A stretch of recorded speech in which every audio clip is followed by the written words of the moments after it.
ഭഗവാൻ എല്ലാവരെയും അടുത്തിരുത്തിക്കൊണ്ട്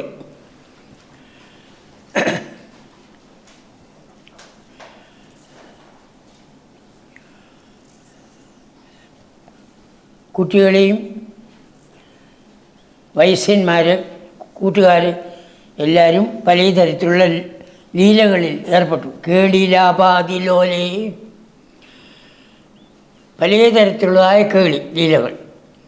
ലാഭം സംസാരം, ആദി അതിൽ നമ്മൾ ആഹാരം ചേർക്കണം. ഒരാഴ്ചക്കാലം ആഹാരം കഴിക്കാതിരിക്കാൻ പറ്റുമോ? ഇല്ല, ഭാഗവതവും പറയുന്നില്ല. പക്ഷെ അപ്പോൾ നമുക്ക് അതുകൊണ്ടാണ് നമ്മൾ ഭഗവാൻ വിചാരിച്ചാൽ സാധിക്കാത്തതായിട്ടൊന്നുമില്ല. ഭഗവാൻ സായിബാബ തന്നെ കൈകൊണ്ട് എടുക്കുന്നില്ലേ? പ്രാപ്തി എന്ത് വേണോ അത് എടുക്കണം കൈകൊണ്ട്. പിന്നെ കൃഷ്ണന് സാധിക്കുമെന്നുള്ള കാര്യം സംശയിക്കേണ്ട. അപ്പോൾ കുട്ടികൾ എന്ത് മനസ്സിൽ വിചാരിച്ചുവോ അത് ഭഗവാന്റെ കയ്യിൽ നിന്ന് താഴത്ത് വീണു. പശുപാലാസ് തോഷമൈഷന്ത സർവേ, എല്ലാവരും എന്തെന്നില്ലാത്ത സന്തോഷത്തെ പ്രാപിച്ചു. ശ്ലോകം 6.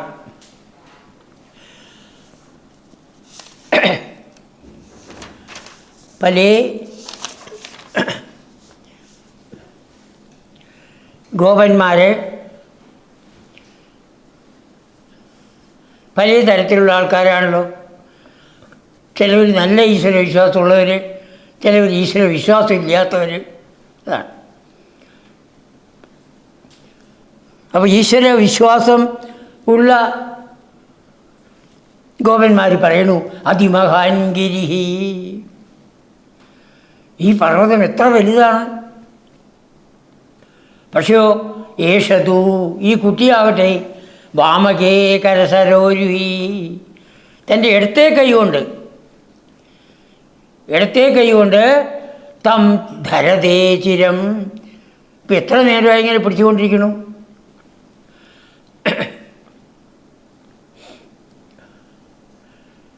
അപ്പോൾ ഈശ്വരവിശ്വാസം ഇല്ലാത്തവർ പറയുകയാണ് കിവിധം അത്ഭുതം. ഇതിലെന്താ അത്ഭുതം? ഇതിൽ അത്ഭുതമൊന്നുമില്ല. അതിബലം നു, ഇത് പർവ്വതത്തിൻ്റെ ബലമാണ്. ഇത് പർവ്വതത്തിനൊരു ശക്തിയിലാണ്, കുട്ടിയുടെ ഇതൊന്നുമല്ല, മഹിമയൊന്നുമല്ല. പണ്ട് പർവ്വതങ്ങൾ പറന്നിരുന്നു. അതുപോലെ ഈ പർവ്വതങ്ങൾ പൊന്തി നിൽക്കണു, അത്രേ ഉള്ളൂ. ഈ കുട്ടി പിന്നെ കൈ വെച്ചിട്ടുണ്ട്, അത്രേ ഉള്ളൂ. കിമിതമത്ഭുതം അതിബലം നിധി ത്വദവലോകിഭിരാഗതി ഗോപകൈ. ആരൊക്കെ ഭഗവാനെ നോക്കിക്കൊണ്ടിരുന്നു? അവർ പറയാൻ തുടങ്ങി. അപ്പോൾ ഈശ്വരവിശ്വാസികളും വിശ്വാസമില്ലാത്തവരും ഏത് കാലത്തും ഉണ്ടാവും.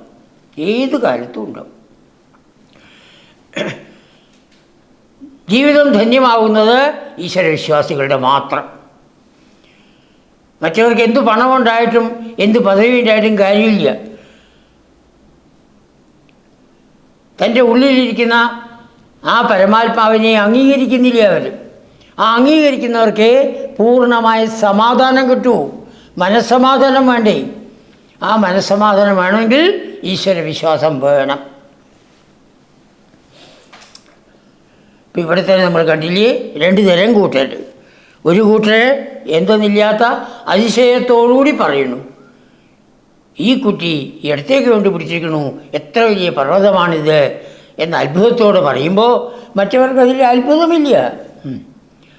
ഇത് പർവ്വതത്തിൻ്റെ ശക്തിയാണ്, അല്ലാണ്ട് കുട്ടിയുടെ ശക്തിയല്ല. ആരായി പറയണത്? ഈ കുട്ടി എന്തൊക്കെയോ കാര്യം എത്ര ചെയ്തിരിക്കണു, എത്രയെത്ര അസുരന്മാരെ വധിച്ചു കഴിഞ്ഞിരിക്കുന്ന സമയമാണിത്. അതൊക്കെ മറന്നു പോകുന്നു എന്നർത്ഥം. അതാണ് നിരീശ്വരവാദികൾ. അവരെ മാറ്റി നിർത്താൻ പറ്റുമോ? ഇല്ല.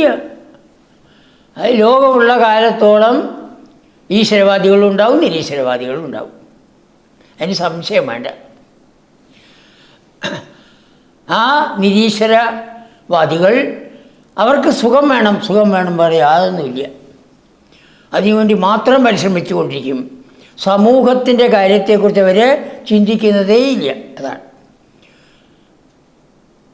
ഈ ജീവിതം കഴിഞ്ഞാൽ ഇനിയൊരു ജീവിതമില്ല.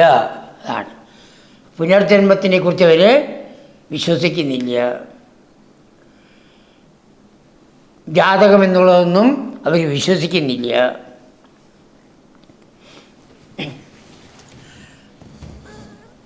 ചാർവാകന്മാരെന്ന് അവരെ പറയും. ചാർവാകന്മാർ, അവരുടെ ചിന്താഗതി ഇതാണ്.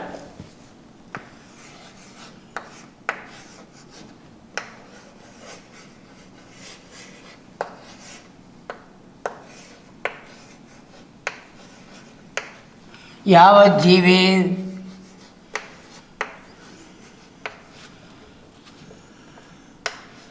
സുഖം ജീവേ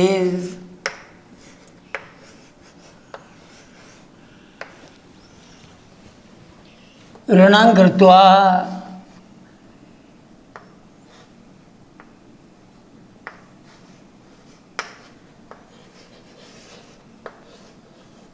ഘൃതം പിബേത്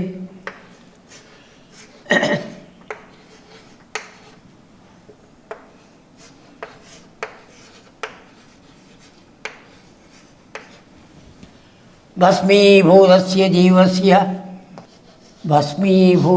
ജീവസ്യ പുനരാഗമനം കുതഃ. ചാർവാകന്മാർ, ചാരു വാക്ക് പറയുന്നവർ, നല്ല വാക്ക് കേൾക്കാൻ വലിയ സുഖമായിരിക്കും, പക്ഷെ കഴമ്പുണ്ടാവില്ല. അവരുടെ എന്താണ്, പുനർജന്മം ഇല്ല. ഈ ജന്മം നിങ്ങൾക്ക് എങ്ങനെ കിട്ടിയോ സുഖമായിട്ട് കഴിയും.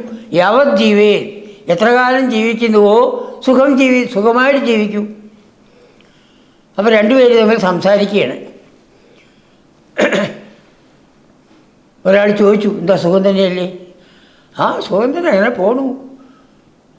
എൻ്റെ തത്വമൊക്കെ നിങ്ങൾക്കറിയാമല്ലോ. യാവത് ജീവേ സുഖം ജീവേ, ജീവിക്കുന്ന കാലം സുഖമായിട്ട് ജീവിക്കണം. അപ്പോൾ മറ്റേ ആൾ പറയണു, എനിക്ക് കാശ് വേണ്ടേ? ഋണം കൃത്വ ഘൃതം പിബേ, കടമെടുക്കണോ? തൻ്റെ അടുത്തുള്ള ആൾ പണക്കാരനല്ലേ, കടം മേടിക്കും. എന്നിട്ട് നെയ്യ് കുടിക്കൂ, ഞാൻ നന്നായി ജീവിക്കും, സുഖമായിട്ട് ജീവിക്കും. അയ്യോ, കടം മേടിച്ച് ആ കടം വീട്ടുന്നതിന് മുമ്പ് ഞാൻ പോയാലോ, ഇവിടുന്ന് മിണ്ടാണ്ടിരിക്കണോ?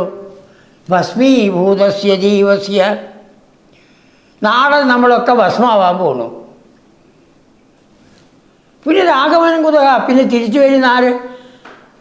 വെറുതെ പറയുകയാണ്, പേടിപ്പെടുത്താൻ വേണ്ടി പറയുകയാണ്. അങ്ങനെയൊന്നുമില്ല. അപ്പോൾ വേദത്തിൽ വിശ്വാസമില്ല അവർക്ക്, ഈശ്വരനിൽ വിശ്വാസമില്ല, പുനർജന്മത്തിൽ വിശ്വാസമില്ല, ഒന്നുമില്ല. അവരെയാണ് ചാർവാകന്മാരെന്ന് പറയും.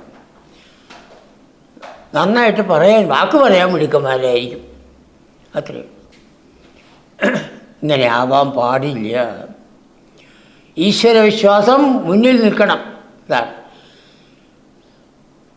ഈശ്വരനാണ് ഈ പ്രപഞ്ചത്തിനെ ഈ വിധത്തിൽ നിലനിർത്തുന്നത്. ഈശ്വരനാണ് നമ്മുടെ ഓരോരുത്തരുടെ ഉള്ളിലും ഇരുന്ന് നമുക്ക് സംസാരിക്കാനുള്ള കഴിവ് തരുന്നത്, കേൾക്കാനുള്ള കഴിവ് തരുന്നത്, എല്ലാ കർമ്മങ്ങളും ചെയ്യാനുള്ള കഴിവ് തരുന്നത്. ഇതാദ്യം ഉറപ്പിക്കണം. ഇവരെ പോലെ, ഈ നിരീശ്വരവാദികളെ പോലെ, യുക്തിവാദികളെ പോലെ ആവാൻ പാടില്ല. അതാണ് നമ്മൾ 6-ാമത്തെ ശ്ലോകത്തിൽ കണ്ടത്. ഇത് ഭഗവാൻ ശ്രീകൃഷ്ണൻ്റെ ശക്തി തന്നെയാണ്. ഈ ഭഗവാൻ ശ്രീകൃഷ്ണൻ വിഷ്ണു തന്നെയാണ് എന്ന് ഗർഗമഹർഷി പറഞ്ഞു. ആ പറഞ്ഞതിനെ നന്ദഗോപരി ഇവർക്ക് പറഞ്ഞു കൊടുക്കുകയുണ്ടായി. അതൊന്നും ഓർമ്മയില്ല അവർക്ക്.